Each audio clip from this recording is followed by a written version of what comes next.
Well, good morning, everyone. Was just waiting for everybody to get into the room, so to speak. Welcome to this webinar brought to you by Edelman in partnership with Green Park and also Race Equality Matters. For those who don't know, Edelman is the world's largest strategy and communications firm with 65 offices in 26 countries.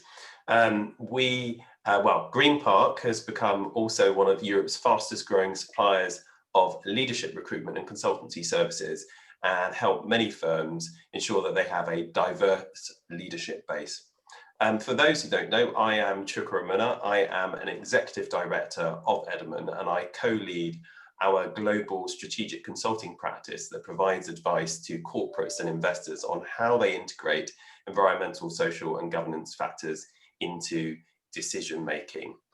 Look, over the next hour, we are going to be looking ahead to Race Equality Week, which runs from the 1st to the 7th of February, run by Race Equality Matters. And this is a UK-wide initiative that seeks to unite organisations and individuals in activity to address issues affecting ethnic minority employees in the workplace. But I'd go further than that by saying that this affects everybody, because who wants to work somewhere that doesn't reflect the society we all seek to serve? Just consider these facts. 75% of employees from an ethnic minority background in this country in 2020 have experienced racism in the workplace. 6 out of 10 of the FTSE 350 companies in this country, so those are the largest companies listed, have no ethnic diversity at all on their boards. Black workers in this country with degrees earn 23% less than their white counterparts. And if you're of an ethnic minority background, you are twice as likely to be unemployed as the wider population. That's what normal looks like in the UK. And that's why we are arguing that we shouldn't be seeking to go back to normal as we hopefully in time recover from this dreadful COVID-19 global pandemic. With race being such a pertinent issue, and it's being described and discussed like never before across our country and the world, in offices, shop floors, in the boardroom, we've all got to pull together and do our bit to maximise creating a different normal and a more equal Britain. The aftermath of the killing of George Floyd in the US last year brought all of this into sharp relief, not just in the United States, but globally. And just in the last week, President-elect Biden has drawn attention to the disparate treatment that Black Lives Matter protesters would have been subject to had they done anything like what we saw in the US Capitol last week. He's very clear we need to make a lot more progress across the board. So look, I'm delighted to be joined by a great panel this morning to look at what needs to be done about this and to gaze into the crystal ball and look ahead on what will happen on this agenda this year. And I want to introduce our three panelists. Anton Ferdinand, very well known, I'm sure, to many people joining us this morning, a former England and Premier League footballer, having played for West Ham, Sunderland and QPR, amongst others, and for England under-21s. Anton has since become a great campaigner for race equality and recently presented a very moving and powerful documentary on racism in football for the BBC. Fantastic to have you join us this morning, Anton. We're also joined by a trailblazer, a pioneer, Baroness Helena Morrissey, who is well known for her work on gender equality. Helena co-founded the 30% Club, which campaigned for more gender balanced boards and previously ran one of the city's best respected investment houses. Raj Tulsiani is CEO and co-founder of our partner Green Park. Green Park has become, as I said earlier, one of Europe's fastest growing suppliers of executive leadership, and in particular has a great record on helping many of these FTSE companies that clearly need more help, helping them recruit diversity, which of course makes for better decision making. So that's your panel, and that's the topic that we're going to be talking about this morning. I think I'll kick off with you, Anton, actually, if you don't mind. And I just want to ask, based on your experience, let's use football as a case study, how you think that we should move from words towards measurable action and tangible progress on this agenda. And just for those listening, just to give an example, I think according to the latest figures that I've seen anyway, there are just six BAME managers across the 91 clubs in the Premier League and also in the English Football League. So, I mean, football is a great place to start this conversation. What do you see and what do you think needs to happen here, Anton? I personally think that to get more diversity within football, I'm currently doing a governance course, effective board members course, and we learn very quickly from the first session that companies, organisations, they rock from the top down, not from the bottom up. So I think we need to look at the top first, and look at the board. Are the boards diverse enough? We take the FA, for example. The FA's board doesn't mirror all age groups or the first team that England put out. You know, the multicultural teams that we have within the FA doesn't mirror what the board is. The board is solely white. And I think that's where we run into problems. And I can only go off my own experiences. My experience with the FA, with my incident, I didn't have no one within the FA who was able to stand my ground, have someone I can look at who looks like me and know they're speaking for me. Yes, I had Heather Rabats, but Heather Rabats was like a ticking box exercise, so to speak. That's the way that I saw it. And after speaking to her, yeah, they done great work, but the FA didn't seem like they wanted to make change. And I think for there to be change, there has to be more role models, more people who look like me, like other ethnic minorities within board level. And I think until that happens, we could have a problem. Can I ask you something? In all the clubs that you played in, do you ever remember there being any diversity on the boards of directors of any of the clubs that you played for? No boards with clubs that I played for had diversity within them. You know, and it's only now that I've finished and I'm looking at what I'm going to do next that it's made me understand, and especially after doing the documentary. I thought to myself, okay, I'm doing a documentary about my incident. What's next for me? I want to make sure I'm fully loaded within my armor.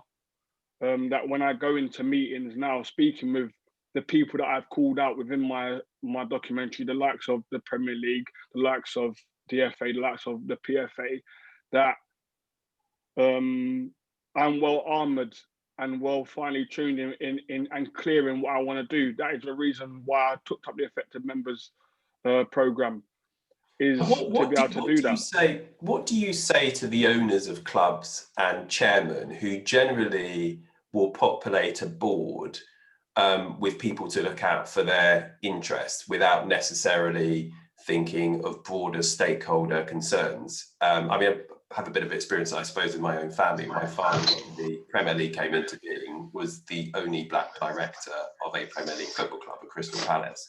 Very unusual. But what do you say to the chairman and the people who own the clubs, particularly the Premier League, which is, you know, arguably one of the most powerful bodies in world football? I say that your football pitch should mirror your board. If something happens, if an incident like mine happens on the pitch and it's your football team that happens to, is the representation of that football player, is it bolstered? Is it there at board level where the decisions are really made on how we're going to tackle this, how we're going to deal with this? Because what people need to understand, as much as we're talking about race, when we're talking about race, we're talking about business. The business wants to protect it, what people see. They want to protect their brand, you know, and the way that they can protect their brand, plus also understand what their player is going through, is to have someone who's experienced racism, who understands what it's like to be racially abused or have been involved in a racial incident, to be able to filter that through to the people that are making the decisions, you know, like a non-executive director who would be able to have his own view, but also be able to challenge the board the way that it needs to be challenged, not in a bad way, but in a positive way. Would it help if we had more former footballers who've been through the system, like you did from, I think, the West Ham Academy all the way throughout? Would it help if more former footballers actually were put on the boards of directors of our clubs? 100% it would. You only got to take Les Ferdinand at QPR, my cousin. You've only got to take him as an example. You know, he's the director of QPR. He's a decision maker, which is important. He's the right person for the job. And remember that I've said he's the right person for the job, not because he is of ethnic minority, but because he stands by what he believes in, you know, and he don't challenge people's authority, but he challenges people to be better. And I think that's a massive thing that we need to take on board, that he challenges people to be better. And I think you take him as an example.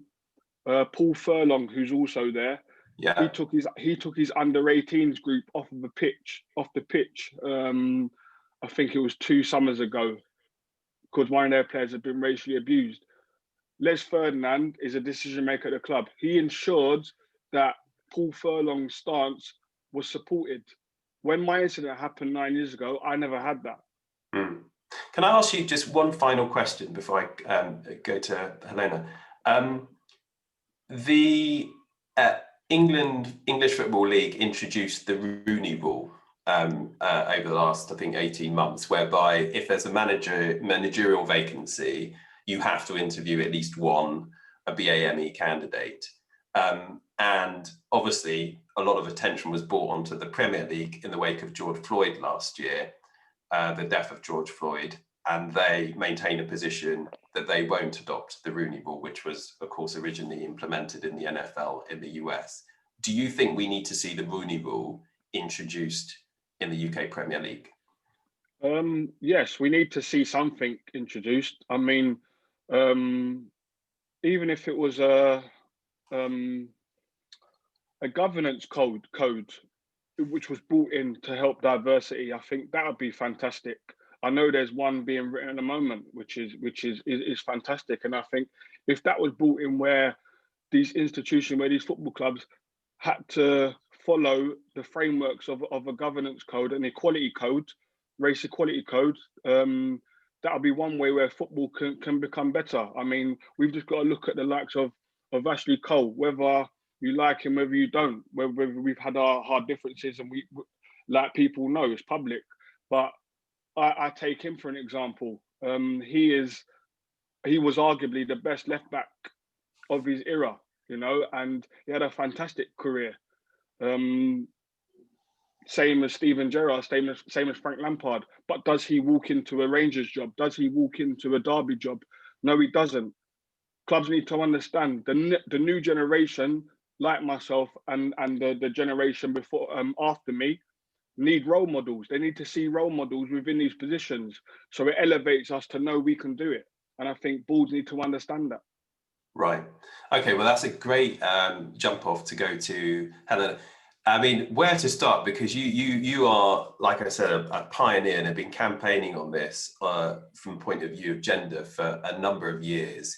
In very, you know, when you started off in the city, you probably weren't very often the only woman in the room.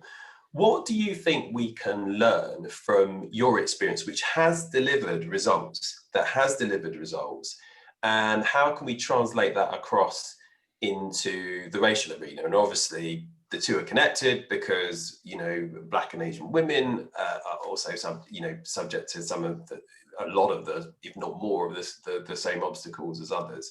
But what do you think the read across? What's the learning from your experience, Helena, that we can take?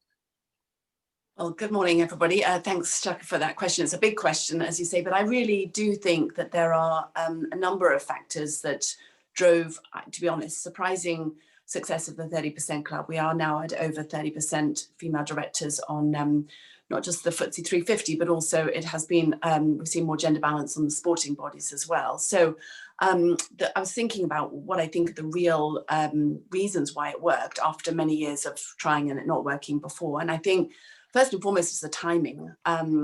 We had the financial crisis, global financial crisis, as the backdrop to the need to shake up boardrooms and get more women involved.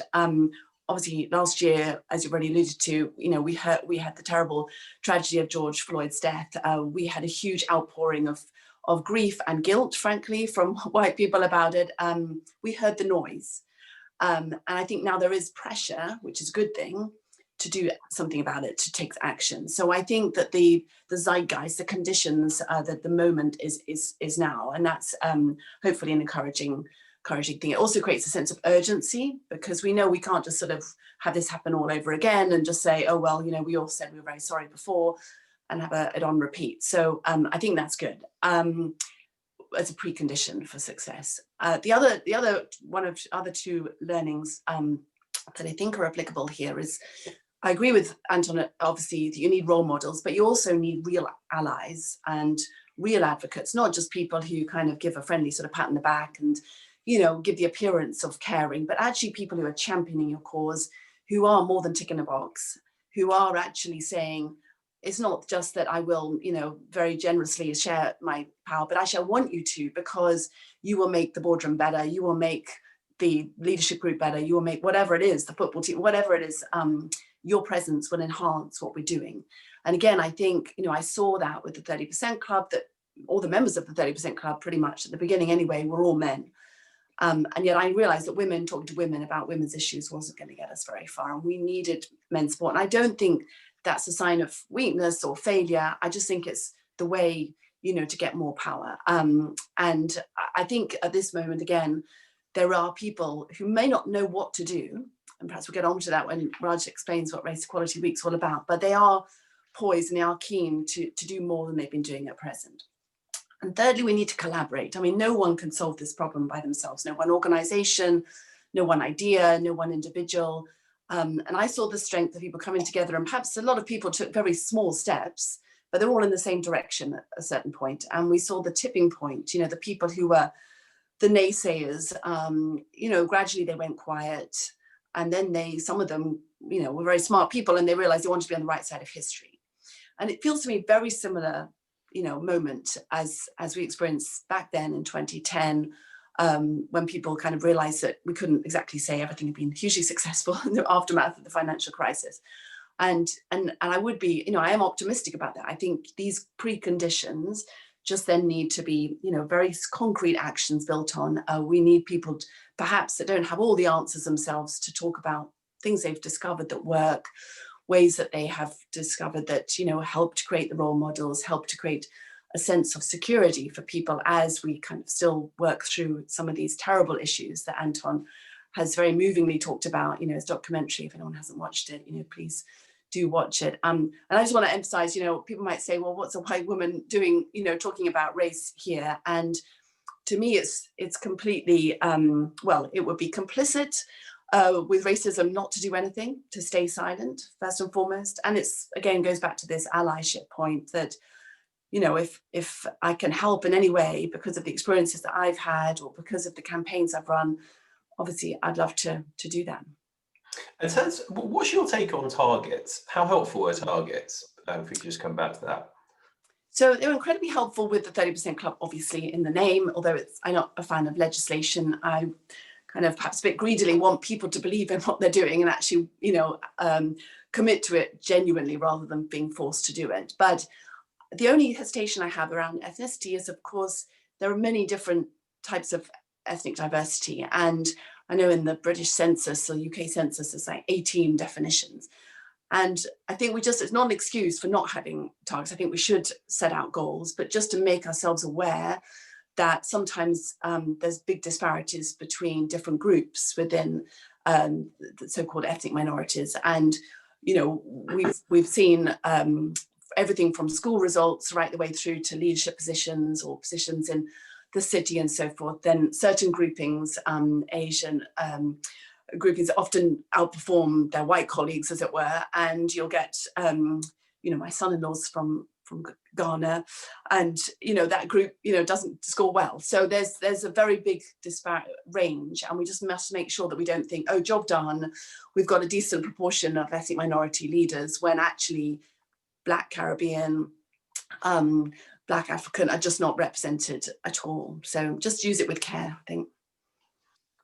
And I suppose my final question, and I should say to all those watching, please do throw in, I think on the Q&A option on this platform, if you could buzz us some questions. I'm going to throw lots of the questions, as many as I can, to the panelists before we're out of time. I'll make sure that we spend a good amount of time going through your different questions. One final question for you, Helena. I'm of course calling you Baroness because you're not just a dame now, you're a Baroness too. Sounds like a pantomime though.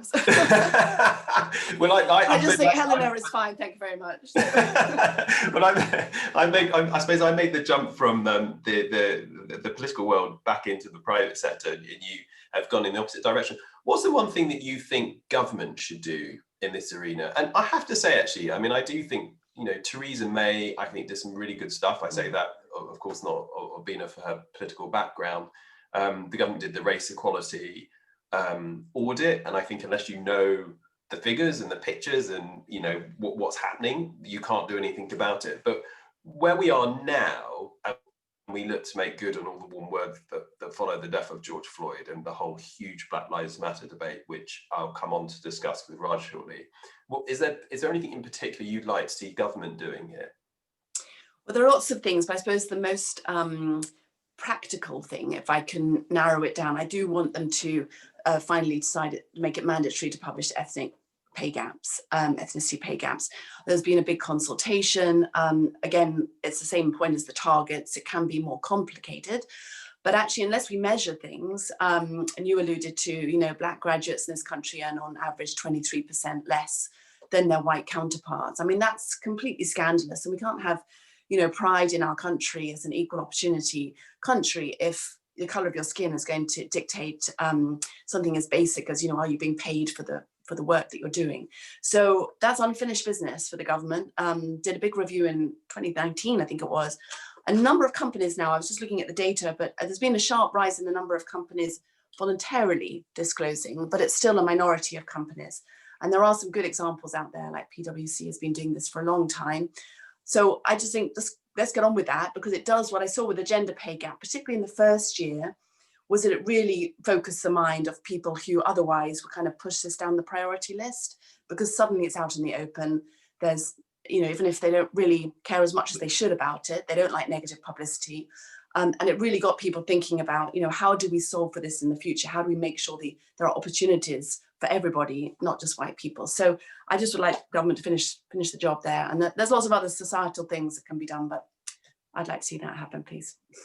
Cool. Thank you very much for that. Of course, immediately I'm thinking, after I said what I said about Theresa May, I'm sure I'm going to get a load of abuse from people reminding us what happened on Windrush, but we'll perhaps posit that as a massive lesson to be learned, and also a great scandal. But anyway, I'm not going to get political. Raj, let's talk about the Black Lives Matter movement, which I found moving, quite emotional.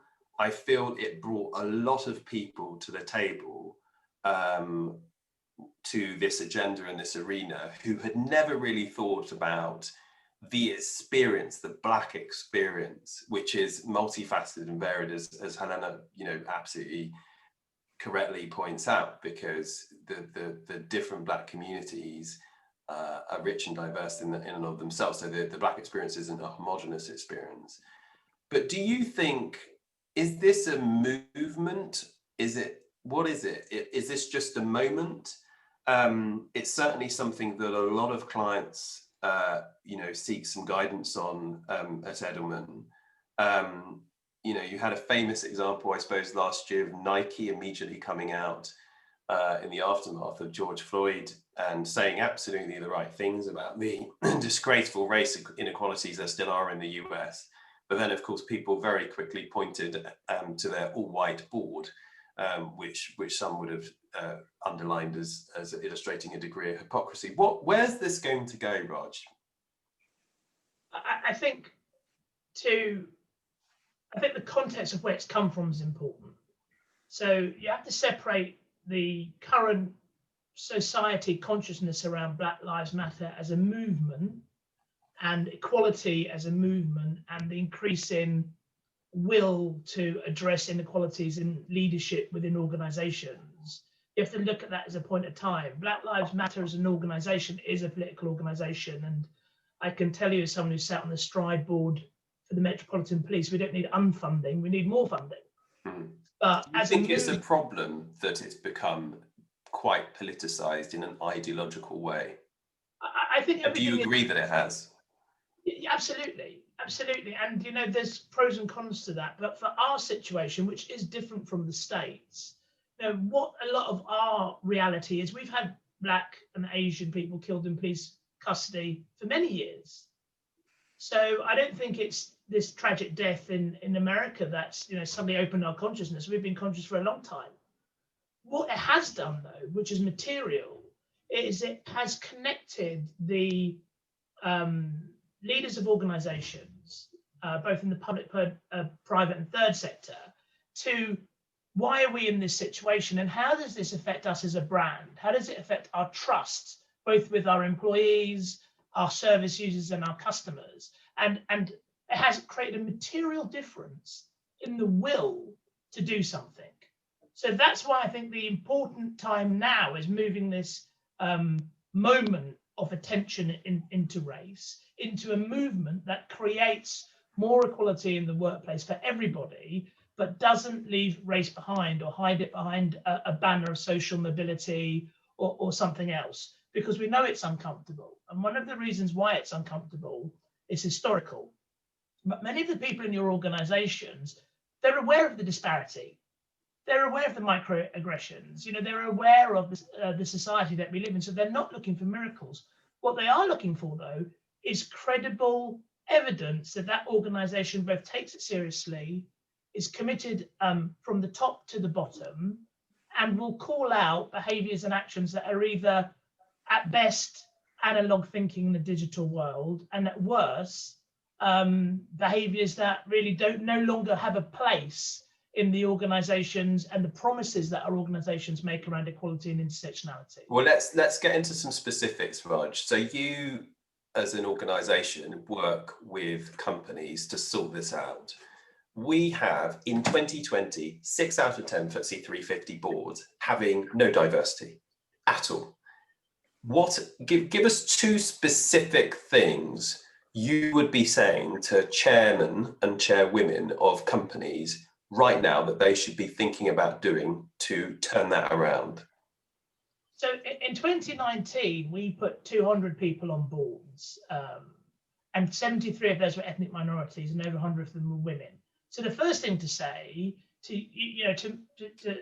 give props to Anton, we're trying to widen the goalpost of inclusion, not lower the bar of quality, because equality is out there. The 2 things are, number one, your brand, your headhunters, your processes will not be viewed as the same through talented people in different parts of the market. So the first thing is, don't make the assumption that the way you see the world is the way that this upper quartile talent that you'd like to attract sees the world.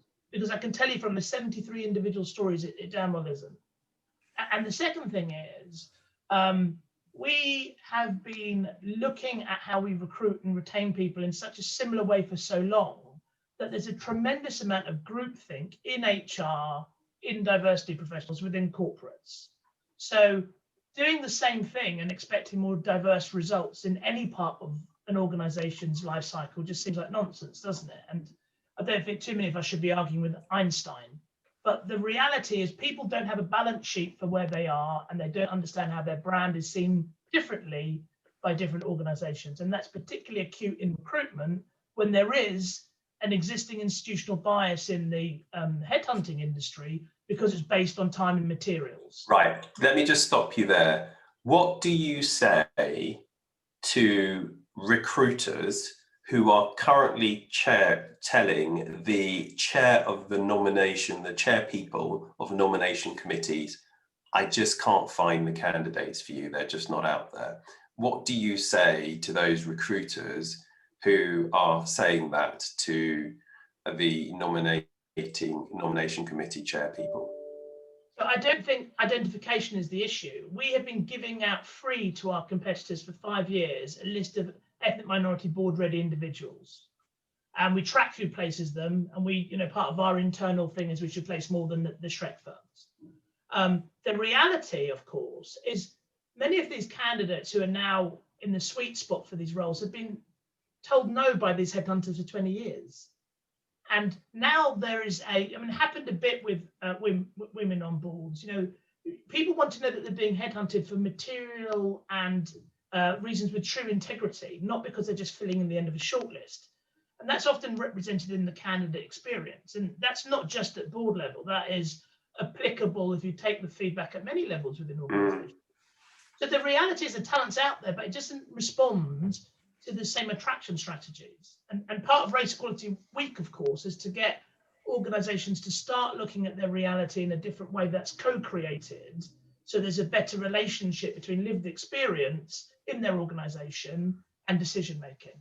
I mean, I've got a message. I sit on the boards of 2 UK companies, one large one, Advanced, that employs over 2,500 people in 7 countries, and one small one. And I have a message to the chairman of chairmen and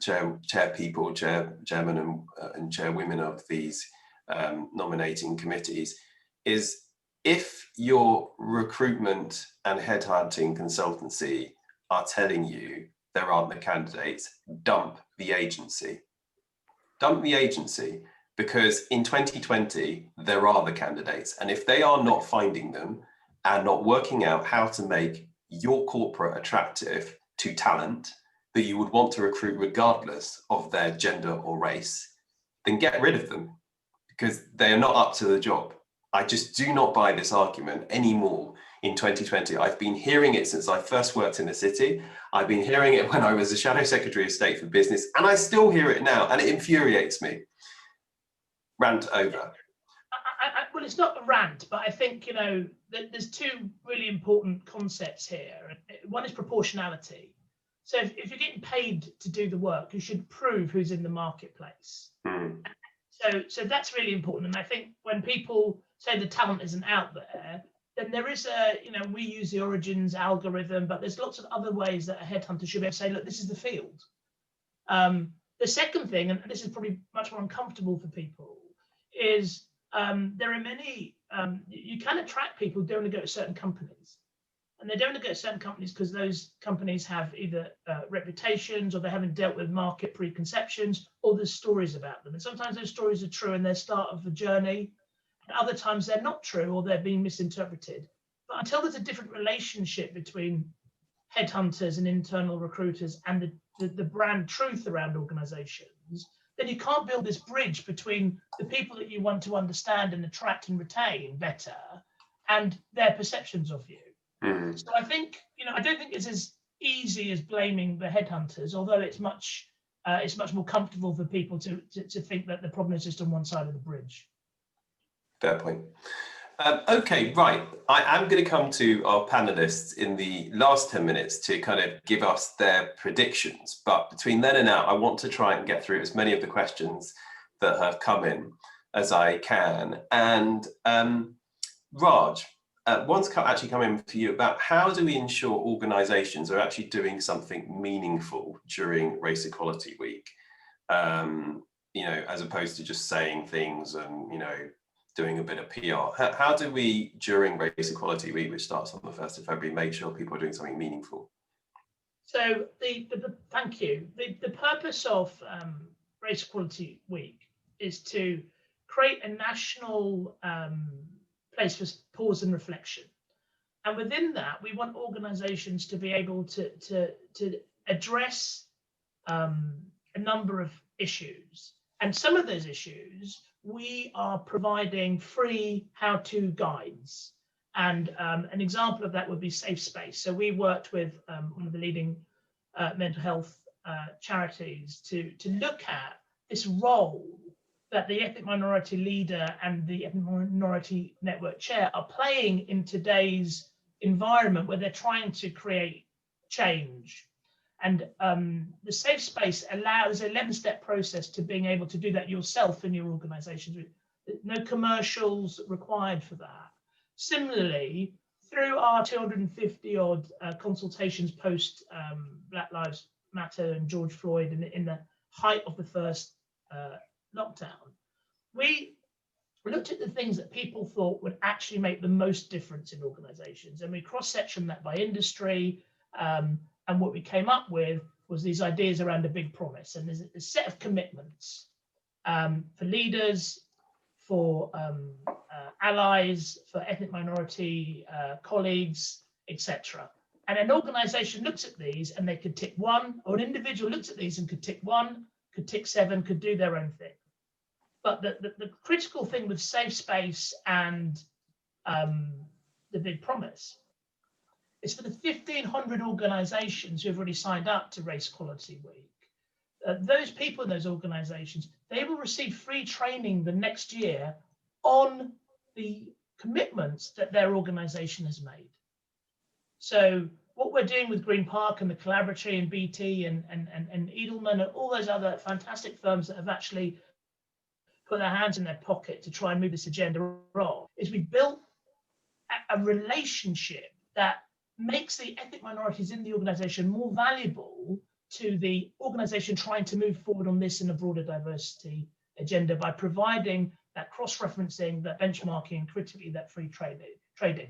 So there's one thing the people on this call can do, is that they can ensure that they are taking part in, committing to, taking some of that free insight and information that's been built up by a panel of genuine experts to make sure that in Race Equality Week in February, they're either starting a refreshed journey built on co-creation and trust, or they're accelerating the one that they're already on.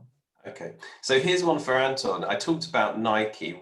We've had one question come in saying, what more do you think brands can be doing to establish themselves as allies across the diversity and inclusion arena, including race, gender equality, gender identification, etc.? What more do you think brands like Nike should be doing? I think they should be being outspoken like Nike were, and supporting what's going on. You take the Raheem Sterling situation, for instance, when he got racially abused by a Chelsea fan. Nike done a campaign that shows that they're unified, they're behind it, you know. But then you look at the other side of it. I think it may have been Gucci or some a brand of that ilk, where we saw one of their tops with a picture of a person of color with big lips on the front of one of their tops. Now, this for me goes back to board level. If there's someone at board level, and there might be someone at board level within Gucci who is of ethnic minority, but this is what I mean by, are they the right person? Because if there isn't, there needs to be somebody there. But if there is, and they haven't opened their mouth and spoken and said, by the way, you know, we're going to get backlash for that. By the way, that is wrong. We should never be doing stuff like this. That is not right.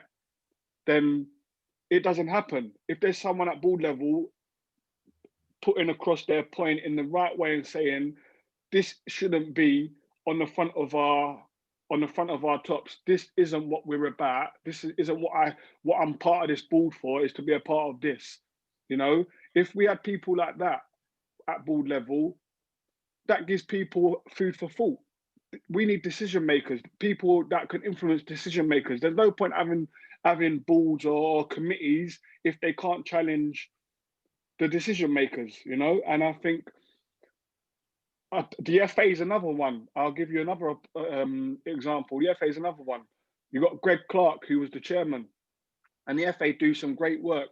Just recently, they fined Cavani. They condemned Manchester United for their lack of education, for his use of a racial slur on social media.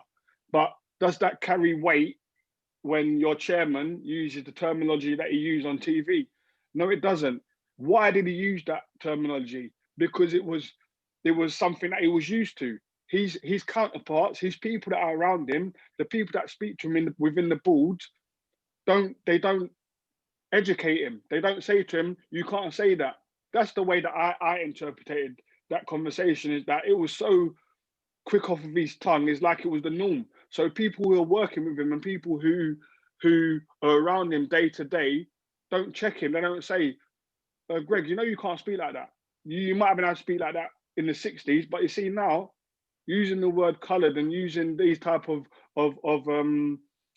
phrases and these type of words, that's not in this day and age. So I suggest you do not speak like that. And we wouldn't have seen Greg Clark come out and speak the way that he did if he had the right people around him telling him that he shouldn't be doing that. It's a question of culture, isn't it? And a question of trust. So, you know, the Nike thing is quite interesting because they acted quickly and people had trust in their brand.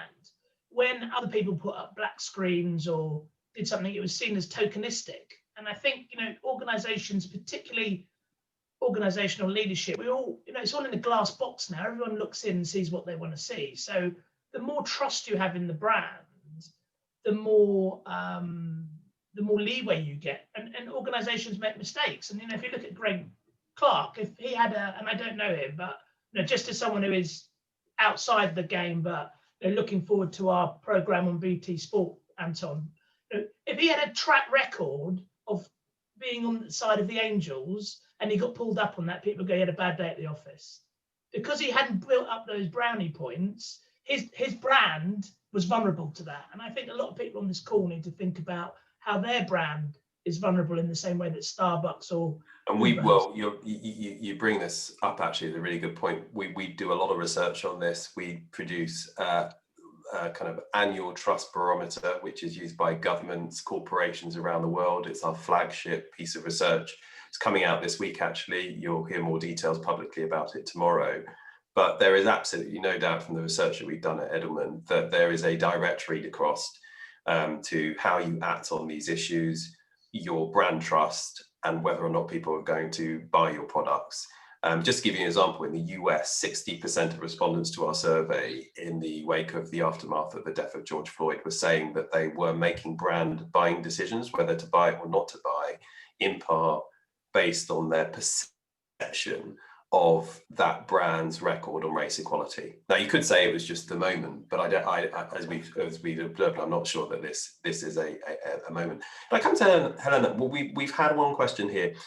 Whether in public life, in the private sector or sport, how do we most effectively defend against the unwanted side effect of allegations against positive action, where people just say, well, look, this is tokenism, going to what Anton touched on earlier, and just lowering the bar, which the person asking the question says they know that, you know, many women and minorities do not want.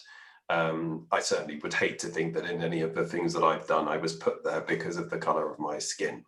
That's a bonus, maybe some might say, but you want to be there because of your abilities. So how do you guard against that in all of this?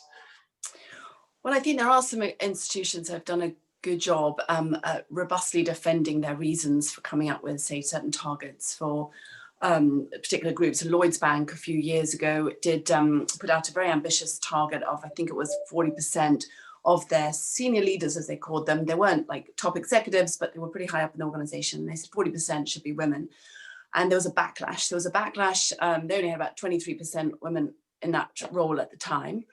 And the women said, well, they don't want to be there from positive discrimination. And the men said, well, they might as well leave the company because they're obviously not going to get promoted. And what they did was they taught them back through the thinking. And they said, look, actually, in the fast stream of recruitment, where we are building the pipeline for this ultimately this goal, this role, then it's 50-50. And we've analysed it. And actually, although people often think, well, women leave when they have children and so forth, we had same attrition rates for women and men. So we either don't really, we maybe have a myth of meritocracy. And we've got to get used to thinking about meritocracy doesn't mean, oh, you're white, middle class, be in the same certain university, speak, a certain way. And yet, unfortunately, and male, and, unfortunately, that's tended to be on the evidence of it, what's happened. So I think you have to be quite robust about it.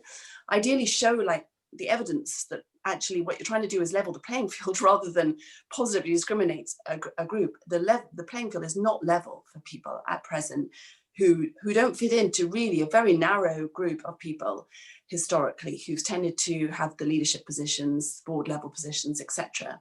the majority of us don't fit into that narrow definition. So I think be quite robust about it and show you how you've arrived at your your reasoning for setting a certain target. I also do counsel people. I mean, I've been aware that sometimes people have thought, oh, it'd be great to have a woman do that because we've never had one before and so forth. And if I'm honest, I've learned to slightly swallow my pride, because then I think, well, if I get the job and I do a good job, then I've proven it. It has, some people say, well, I wouldn't take it, but maybe then we're excluding ourselves unnecessarily. So I do advise people who say to me, I don't know if I'm being just given this job because of the color of my skin or my gender. I say, well, maybe take it and just do a great job, One of the things that used to wind me up when I in my previous life was whenever you had a well-known person come out with some kind of outrageous racist comment, often I'd have a journalist ring me up asking for my comment on it. I remember one instance where Jackie Mason, the comedian, had said something controversial around race, and I got called up by this Daily Mail journalist. I said, why are you calling me about this particular issue? What expertise in comedy? Some might say I have loads of that. Just being a politician, we're all a bit of a joke. Someone has said at the time. Sorry, Helena, but I was like, "Why are you calling me?" And he kept dancing around the place. I said, "You're calling me because you need a reasonably well-known black person to come out and say this is outrageous, and that does your story for you." And I said, "I'm not giving it to you. Go and call someone else." I digress. Raj, question for you. That's come in, completely agree that setting targets is important, but many organizations have too much of a focus on diversity alone, by which I think what the question's getting at here is a focus on recruiting diversity, just having diversity. And the question here is, well, once that is achieved, then what? As a black person, the questioner says, growing up in the UK, I've seen firsthand the racial issues in organizations run far deeper than basically simply having diversity in the room. Gavin Lewis, actually, who's a well-known figure in the city, is a up-and-coming managing director at BlackRock, made this point about his own firm, actually, in Financial News recently about, recruitment is one thing, but then the experience of black people at BlackRock, which has actually got a very good record on diversity relative to others in the asset management industry, there's another matter. What's your take on this, moving beyond recruitment to the experience of people of color in the workplace? Yeah, I think you're talking about three things. You're talking about inclusion. So if you can imagine diversity is who you got and inclusion is how equal they all feel, or to use somebody else's analogy, diversity is who's at the dance and inclusion is being asked to take part. And lots of firms feel they're very inclusive, but they don't have any diversity. So it's all being, the most inclusive company of all time is probably the British East India Company, because everybody went to the same school, had the same training, went off and did the same duties. So what we have now is we have a diverse society. So it makes sense that organizations are able to unleash talent, regardless of what its background is, in their own self-interest. So that's the first point. The second point is no organization can buy their way out of this, and no organization can build their way out of it. You need a coherent build and buy strategy. So you can't just have an internal echo chamber thinking, well, we'll just hire low graduates and 20% of those graduates will be ethnic minorities, and then we'll end up with 20% partners in 10 years, which I think is what many of the big four put their bets on some time ago. But it doesn't work because rates of attrition aren't the same. So one has to look at the culture and what organizations are very reticent to do about culture is to measure it, and to measure it against the target operating culture that their staff and their customers feel is most appropriate for them to deliver their existing promises.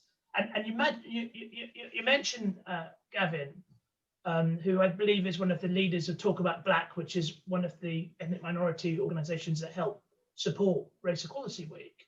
And BlackRock and Goldman Sachs, and I think Aviva, have all come out with really strong statements about who's going to get access to capital, what kind of non-committed chairmans they're going to support in the future. But none of them have gone to those organizations with any more than their aspiration. And that's what we see as a massive barrier for many of the people on this call, is that they will hear and they'll know and they'll have intuition as a leader, an experienced leader, what they think they should do, but they don't know how to do it, or they don't know how to land it in such a way that trust and advocacy is increasing within them. So what are you saying, just going back to the point that you make about it's a good thing that the investors are making these demands of companies to sort out their diversity, and they're giving them an aspiration. What more than that do you want to see asset managers demanding of their portfolio companies? I would like them to be much clearer on cultural measurements. So, you know, one of the dangers that we face now, that I think Anton mentioned, you know, is we don't get into a world of painting by numbers. We want to have more diverse people, and particularly ethnic minorities, in positions on merit, and going into those positions in cultures where if they fail on their own merit, and if they succeed, that's recognized on their own merit. So there's a massive thing here about organizations creating the right culture and environment to move forward quicker than their competitors as we build back better. Well, on that point, let me come to you, Anton, because I know you wanted to jump in. Thanks for waiting. No problem. Just going back to what Baroness Helena was saying and Raj was saying just then, when talking about we want to be there for the right reasons and because our skill set enables us to be there.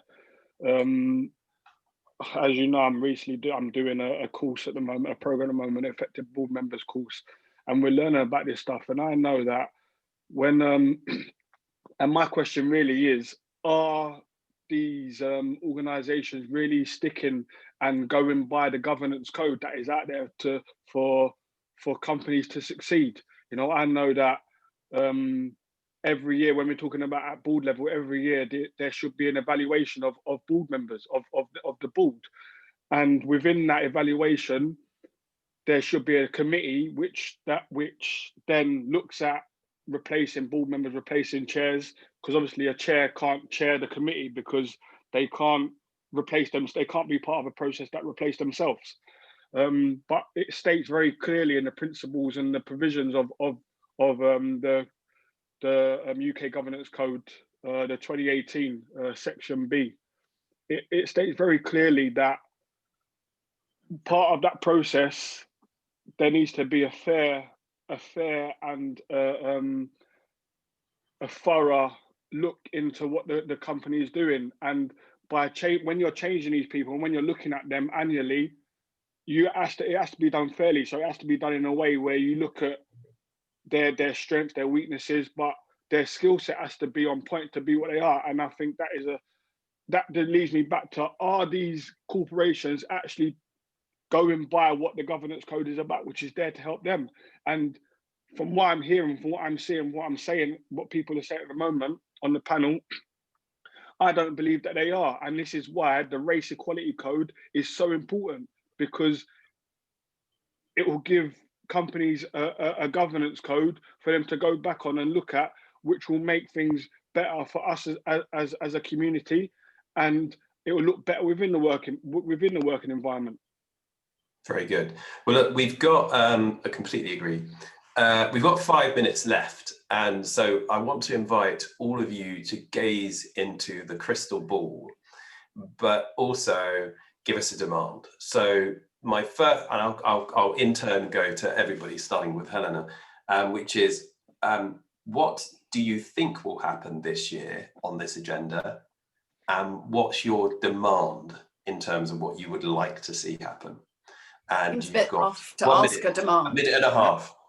Okay, well, I want to answer one question first that is in the chat, which was, what is the percentage of ethnic minority women out of ethnic minority board directors in the FTSE 350? And it's 43%. So actually higher than the percentage of white women out of all white people. But obviously, as you've alluded to already, Chuka, too few BAME directors. I'm sure, I don't know, I don't want to use that word, but just for shorthand, forgive me. So 43% is the number.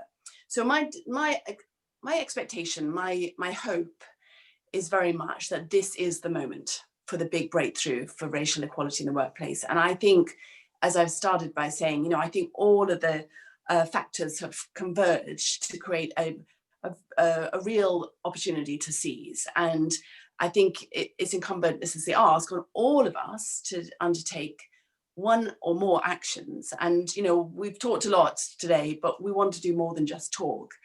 And one of the great things, and what Raj has put together around the Race Equality Week with his colleagues, is something called the Big Promise. And the idea is that each of us undertake something that is tangible. And someone also said, people in the chat, that people might feel uncomfortable if they're white talking about Black, which is why in the Talk About Black initiative, which is part of the diversity project that I run, you know, Gavin said, we have to do it, talk about Black. Let's make it, you know, the thing to do. So in my case, it might be, for example, I mean, I've been speaking at a lot of these events and I feel uncomfortable. I've got to admit, I feel uncomfortable because I'm white. So I have to each time have a little bit of courage. And then I'm also to mentor people, or be reverse mentored and so forth. So the idea would be that if you're employed, that then your employer would take your big promise and assess you for how you're doing against it. So it doesn't just sit there on the shelf, but actually at your appraisal, at your monthly chats with your manager, you report back on how you're doing. And if everybody did that, we would absolutely achieve race equality. Okay, very good. Raj, I think, expectation and demand. So my expectation is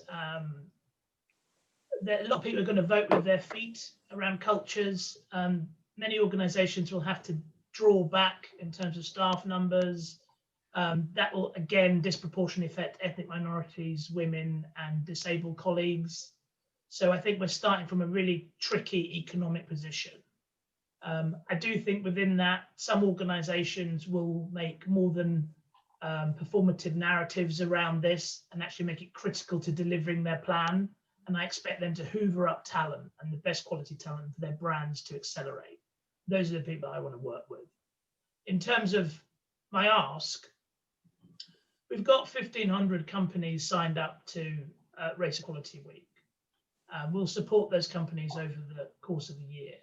If I can get that to 5,000 companies really engaged this time next year, that will affect over 1 million people in the UK workplace. So that's my ask. You know, for the people who have taken the time out of their day to watch this, for the people who supported us, for the firms that we work with, you know, use these free resources that are designed by genuine experts from a number of organisations, and use them in your organisation. Get the ball moving in a way that's been co-created with those of lived experience. Okay, and last word. Well, I'll give a prediction of my own and demand of my own, but last word on the panel, at least to Anton. What's your expectation and what's your demand? 2021. I expect that there's going to be a lot of box ticking. That's what I expect, because that's what we've seen, especially within sport. There was an outcry for more ethnic minorities to be on TV, and all of a sudden there was, you know. So I think there's going to be a lot of box ticking exercises. That's what I expect. What my ask is that these governing bodies, these institutions, that they pick the right person. You know, that's what my ask is, and also my ask to our community is that we continue to educate ourselves, continue to read, continue to broaden our horizon, to continue to educate ourselves, so that when we are put in these positions, these people at the top have less excuses as to why we can't be in these positions. Very good. Well, I think from my perspective, I think my prediction is we will see progress this year. I think the FTSE 350 figure of 6 out of 10 boards not having diversity on them, ethnic diversity, I think will change because of the moment that we're in, the pressure, and in particular money talks, and investors are making demands of companies in this respect, and will be voting against directors, chairs of nomination committees in numbers to force change. State Street Global Advisors, the world's 4th biggest asset manager this week, are just the latest, saying that they're going to be taking much tougher action on this. So I think we will see change. And I think my demand is that we don't lose the momentum from last year, and that this is not seen as a black issue for black people. If you're talking about, you know, the Black Lives Matter campaign, I think it's important that everybody of all backgrounds see this as their responsibility, and that it's as important to them as it is to, say, me and Anton, as you know, people of black origin on this webinar. It needs to be everybody's issue, and I think that's something we got in 2020, and I think it would be a great shame if we lost that in 2021. So anyway, look, this has been an absolutely fantastic discussion. Really enjoyed it. Thank you so much to Green Park and Race Equality Matters for working with Edelman to put this webinar together. If you want more information about Race Equality Week, by the way, the website's www.raceequalitymatters.com. Anton, Raj, Helena, thank you so much for joining us this morning. It's been a wonderful discussion, and what's been lovely actually is that everybody's had different experiences and has brought that to bear on the debate. And so this has certainly left me, albeit this is a bleak moment for our country as we try and get through this COVID, it certainly shows that there's light at the end of the tunnel, and there is also hopefully lots that we can be positive about, albeit that we're having this discussion at a difficult moment. But thank you all so much to everybody for joining us, and to the guys who put together the logistics and made this all happen and got us all into the room at the right place and got the technology to work. Thank you very much to you. Have a great day, everybody. Thank you very much.